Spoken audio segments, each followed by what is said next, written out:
So this is the next part of the Idaho 4 American Tragedy book, chapters 39 through 39. Chapter 35 starts in Pullman, Washington, fall of 2022, and it starts talking about Professor John Snyder's class. Now we know that he had altercations supposedly with this professor, and so let's get into it. It says a Cassie Hansiak, who's a WSU freshman, and she's majoring in psychology and minoring in criminology. She's taking part of the class with John Snyder. Immediately say the statement. Casey encounters something off-putting, someone off-putting, as she sits attentively in Snyder's class, and it's a tall, thin guy with bulging eyes. He has a coffee, and he fiddles with it. He exudes not confidence, but self-importance. This is your new TA, Brian Koberger, as the professor introduces him. So they start trying to paint this picture. They say there's two TAs, both guys, and Brian just sits there staring at the class, fiddling with his coffee cup, and he doesn't say anything. And I'm like, why would he? He's in your class. Professor Snyder's probably talking. It says that Brian gives her A's and that writes lots of commentary. It says that she doesn't think she's a standout student, though, until that is she hears from some of her female classmates that he's not so generous with their grades. He writes pages and pages explaining why. But then it says, I wrote a note, why only the female students? Why not the male? He might be the same way with them too. And it says they think it's because they're women. They're assuming, and there's a lot of that in this book. And the girls say that they've emailed Professor Snyder about it, and that, wow, Cassie thinks that's a step. And I was like, good or bad step? Chapter 36 starts in Pullman, Washington, October 2022. Again, this Ben Roberts comes in saying Brian, who offers to give him a lift home one day, and he accepts. So it says Ben gets into Brian's white Hyundai Elantra, and that Brian keeps the car's interior clean and tidy. So there's obviously a history of this. So they say that Brian asks him, are you seeing anyone? And that's like a personal question. It's like, how's that personal? It's a normal question. I think that like anybody would ask that of each other. So Brian is not straight, and they, I guess, mention that for a reason.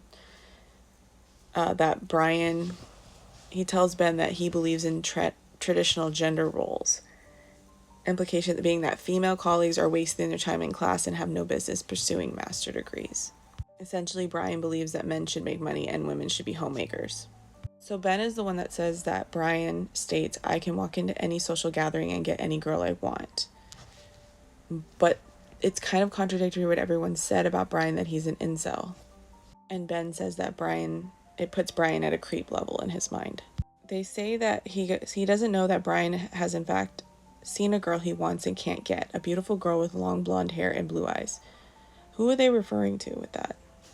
They say that Brian asks to use the restroom in his apartment and lingers, that the apartment's small, and that Ben does not consider these hours well spent. And I'm not exactly sure why he's saying that. As for Brian, he probably realized Ben wasn't the kindred spirit he hoped he was. They're assuming again. Chapter 37 starts in Pullman, Washington, September 23rd, 2022. It's really specific. It says the way the cohort hears it, so obviously this is hearsay, the way it goes down in Professor Snyder's office. Dr. Snyder calls Brian in to talk about all the complaints. Women have emailed him saying that the TA is grading the female students unfairly. And some of his cohorts say his interruptions in class are misogynistic. He tells Brian to stop interrupting women. They're complaining, stop writing them essays on their essays. It's offensive, be generous and brief. Again, they go, but apparently so they hear later. None of them were in the room, obviously. Brian's anger spills out of him. So again, no eyewitnesses of this. That supposedly he says, F it, no more pretending. They deserve what they get. They said that there's something deeper that sets Brian off, something ugly. And I put, stop, like, you're assuming again. They said that they heard that Professor Snyder thinks he hears Brian mutter, they don't belong in the classroom. So did Professor Snyder get interviewed for this, or are they just surmising again? So then Professor Snyder writes a report on Brian and has altercation to the higher-ups. Then he focuses on the young man's anger. So on October 3rd, Melanie Angela Newey, who's the head of the department, and graduate director Dale Willits call Brian to discuss his lack of norms of professional behavior. So Professor Willits is there as a witness, so there's a recording of what happened in the meeting, and it turns out will be needed. Brian listens, but he doesn't hear them. He's angry, defiant, and he wants to meet his critics head on. Chapter 38 starts in Pullman, Washington, November of 2022, so the month of the murders.